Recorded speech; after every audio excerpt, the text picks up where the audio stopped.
نسل کو یا ہمیں اس میٹاورس کی وجہ سے دیکھنے پڑ سکتے ہیں۔ مثال کے طور پہ اس کا پہلا نقصان جو ہم سمجھتے ہیں وہ یہ ہے کہ اس میں گناہ بہت آسان ہو جائے گا۔ بلکہ آج اگر کوئی شخص کوئی ویڈیو دیکھتا ہے، کوئی میوزک سنتا ہے، یا اگر ہم بات کر لیں کہ کوئی وہ فحش فلمیں دیکھتا ہے، پورن ایڈکٹ ہے، تو وہ ظاہری بات ہے کہ وہ ابھی صرف نظر کا گناہ کر رہا ہے، وہ جسمانی گناہ نہیں کر رہا،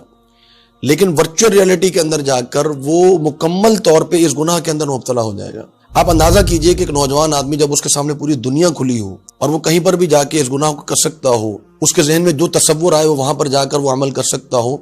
تو وہ اس کی کیا لمٹ رہے گی؟ گناہ اس کے لیے کتنا آسان ہو جائے گا، اور یہ نسل کس قدر تیزی کے ساتھ اس فتنے کے اندر مبتلا ہو جائے گی۔ تو جیسا کہ نبی صلی اللہ علیہ وسلم کا فرمان ہے کہ تجیء الفتنہ یرقق بعضها بعضا، صحیح مسلم کی حدیث ہے، فرمایا کہ فتنے آئیں گے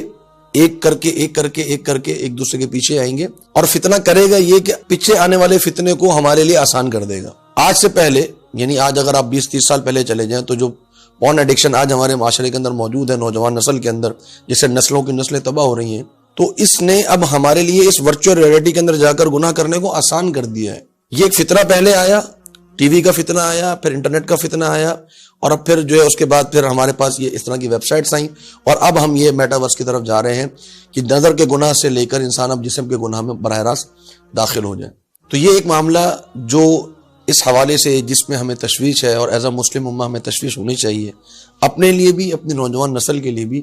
کہ کس قدر ان کے لیے یہ گناہ کے معاملات آسان ہو جائیں گے۔ دوسری چیز جو ڈس ایڈوانٹیج ہے اس میٹاورس کا، وہ یہ ہے کہ انسان ریالٹی سے دور ہو جاتا ہے، حقیقت سے دور ہو جاتا ہے۔ آج اب اس نوجوان نسل کو دیکھ لیں جو پب جی کے اندر ڈوبی ہوئی ہے، یا جو ٹک ٹاک بنا رہے ہیں، یا جو فیس بک دیکھ رہے ہیں، جو ایک ایڈکشن ہے اس کی، جو عادت پڑ گئی ہے لوگوں کو، تو وہ اپنی آج ہی، حالانکہ وہ صرف ان کے سامنے نظر ہے، وہ آس پاس کے ماحول سے واقف ہیں،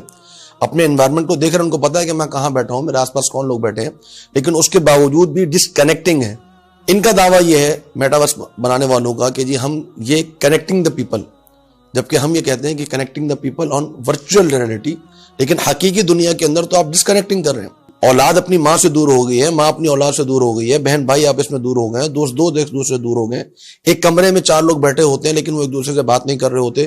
ان کے کمپیوٹر کے اندر کچھ فرینڈز ہوتے ہیں، دوست ہوتے ہیں جن سے وہ واقف نہیں ہوتے، کبھی ملے نہیں ہوتے، لیکن ان کے ساتھ ان کی دوستیاں ہوتی ہیں، لیکن کمرے موجود ان کا حقیقی دوست ان کی دوستی سے محروم ہوتا ہے۔ تو یہ حقیقت سے دوری ہے، اور اللہ رب العالمین نے تو ایز اے مسلم امہ قرآن مجید کے اندر ہمیں ایک بات بتائی، فرمایا کہ وَمَا الْحَيَاةُ الدُّنْيَا إِلَّا مَتَاعُ الْغُرُورِ، یہ جو تم دنیا کی زندگی اپنی آنکھوں سے دیکھ رہے ہو، جو تم جی رہے ہو، جو تم محسوس کر رہے ہو، یہی دھوکے کا سامان ہے۔ یہاں پر تو ورچوئل ریئلٹی کے اندر دھوکے کے اندر دھوکا شامل کر دیا ہے، آپ مزید اس دھوکے کے اندر مبتلا ہو رہے ہیں، آپ مزید دنیا کے فراڈ میں اور دنیا کے دھوکے کے اندر جا رہے ہیں۔ وہ ایک دنیا تو تھی جو انسان کو آخر سے دور کر دے، اگر ورچوئل ریئلٹی میں انسان چلا جائے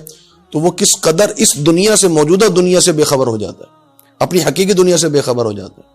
پھر یہ چیز ایک اور معاشرتی ایک مسئلہ ہے، اس کو جنم دیتی ہے، وہ ڈپریشن اور مایوسی۔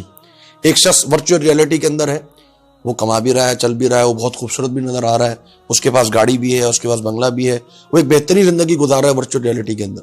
لیکن جیسے ہی وہ اپنی ورچوئل ریئلٹی سے باہر آتا ہے، دیکھتا ہے کہ آس پاس کا ماحول تو ویسا ہی ہے، اس کے گھر کا ماحول ویسا ہی ہے، اس کے گھر کے اندر جھگڑے ہیں، اس کے گھر کے اندر مسائل ہیں، اس کی اپنی بیوی سے نہیں بنتی ہے، بہن بھائیوں سے نہیں بنتی ہے، کاروبار کی پریشانیاں ہیں، آمدنی کی پریشانیاں ہیں،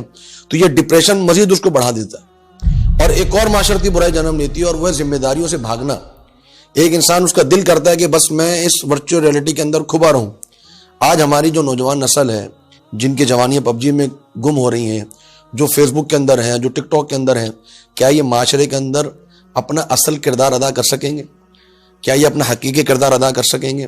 کیا یہ معاشرے کے مصلح بن سکیں گے، اصلاح کر سکیں گے؟ کیا یہ معاشرے کی ترقی میں اپنا کردار ادا کر سکیں گے؟ اس کی مثال میں آپ کو دیتا ہوں کہ اگر ایک شخص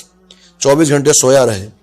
اور خواب دیکھتا رہے، کیا حقیقی دنیا میں وہ کردار ادا کر سکتا ہے؟ وہ کردار ادا نہیں کر سکتا۔ تو یہ ورچوئل ریئلٹی جو ہے بنیادی طور پہ انسان کو اس کی اپنی اصل زندگی سے نکال کے خوابوں کی زندگی میں لے جائے گی۔